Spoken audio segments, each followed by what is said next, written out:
Bonjour, bienvenue à notre rendez-vous du mercredi. Je suis sûr que vous avez l'aspiration d'être en feu pour Dieu, d'être une distinction pour votre génération. Voilà pourquoi je vous propose de regarder l'histoire d'un homme, une femme de réveil qui s'est distingué dans sa génération. Le Seigneur vous bénisse. En beaucoup de choses, vous, ma mère, aviez intercédé en ma faveur, et vous l'avez emporté. Qui sait même maintenant si votre intercession pour que je renonce entièrement au monde a été couronnée de succès. Elle sera sans doute efficace pour corriger mon cœur comme elle le fut autrefois pour former mon caractère. Ces paroles écrites par John Wesley à sa mère nous laissent entrevoir ce que constituait l'essentiel de la vie de Susanna Wesley. La naissance de Susanna, en 1669, marqua la venue du 25e et dernier enfant de la famille du docteur Samuel Annesley, un puissant serviteur de Dieu bien connu.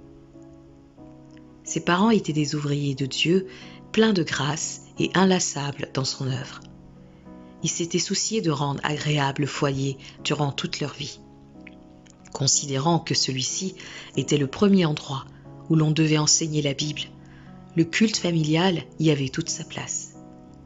Le bureau de son père était un centre d'activité intellectuelle où beaucoup d'hommes renommés de l'époque discutaient sur les questions du moment. Susanna gardait toujours une oreille attentive aux discussions car elle aimait apprendre. Elle eut la rare opportunité d'accéder à l'instruction comme peu de femmes de son temps pouvaient le faire, et elle en tira le meilleur profit. Susanna se rappelait ses jours avec tendresse, particulièrement sa croissance dans le Seigneur. Elle écrivit dans une lettre « Je te dirai quelles règles j'observais quand j'étais jeune et trop attachée aux diversions enfantines.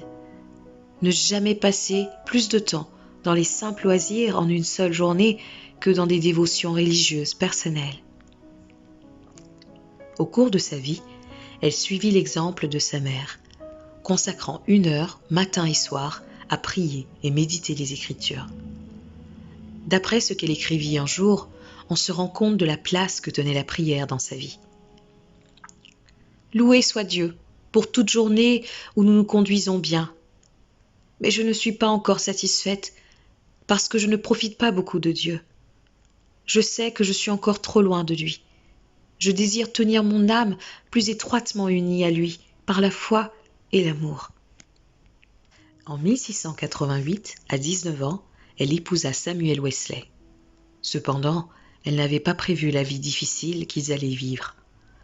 La première bataille fut d'ordre matériel. Son mari, bien peu gestionnaire, contraignit la famille à vivre pauvrement. Ce furent 19 enfants qui virent le jour, 10 d'entre eux uniquement survécurent.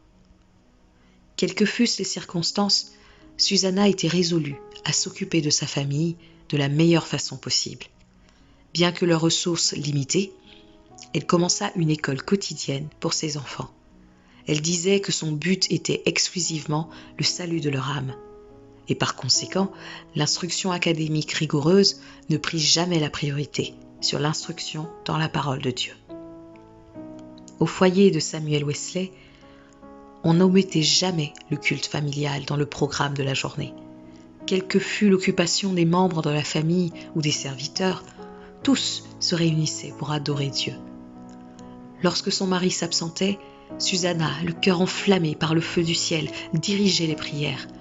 On raconte qu'un jour, alors que l'absence de son mari se prolongeait plus que coutume, 30 à 40 personnes assistèrent au culte célébré dans la maison des Wesley, et la faim de la parole de Dieu augmenta tellement que la maison se remplit des voisins qui vinrent assister à la réunion de prière. Finalement, elle ouvrit sa maison chaque dimanche pour des réunions de prière où 200 personnes se rassemblaient. Elle offrait à ses enfants un spectacle quotidien de la vie disciplinée avec Dieu. Nous pouvons retrouver plus tard dans ses écrits une série de 16 règles pour bien réussir en élevant nos enfants. Enseigne l'enfant à prier dès qu'il commence à parler. Pour prévenir le mensonge, ne jamais punir une faute avouée de plein gré, mais ne jamais laisser sans conséquence une attitude rebelle ou un péché, ou bien encore veiller à tenir les promesses que l'on fait à l'enfant. Avant même de pouvoir se mettre à genoux ou de savoir parler, on leur apprenait à rendre grâce pour leur nourriture par des gestes appropriés. Le jour de son 5e anniversaire, chaque enfant devait apprendre l'alphabet. Le lendemain, l'enfant commençait à apprendre à lire, et ce, avec le premier verset de la Bible. Arrivé à l'âge approprié, on attribuait à chaque enfant un jour de la semaine afin de pouvoir parler en particulier avec sa mère de ses doutes et de ses problèmes, et de partager autour de la parole de Dieu. Dans la liste, le nom de John figure le mercredi et celui de Charles le samedi. Pour chacun des enfants, ce jour devenait une journée précieuse et mémorable. Au cours d'une période où seule elle dut assumer la charge familiale, elle écrivit à son mari qu'il avait quitté une année durant. « Je suis une femme, mais je suis également la maîtresse de maison d'une grosse famille. Et si la responsabilité première de leur âme te revient, je ne peux m'absoudre en ton absence à laisser à eux-mêmes chacun de ces êtres que tu m'as laissés à charge. Je ne suis ni un homme, ni un pasteur, mais en tant que mère et maîtresse de maison, j'ai cru bon de faire davantage que ce que j'ai pu faire jusqu'à présent. J'ai résolu de commencer avec mes propres enfants. » Susanna Wesley vécut juste assez longtemps pour voir les fruits de son travail.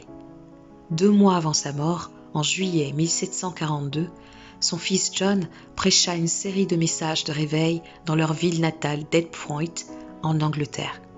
Aux foules les plus immenses que cette région n'eût jamais vues, le ministère en plein développement de John et Charles allait avoir un impact sur les générations à venir, leur ouvrant la voie à l'évangile de Christ.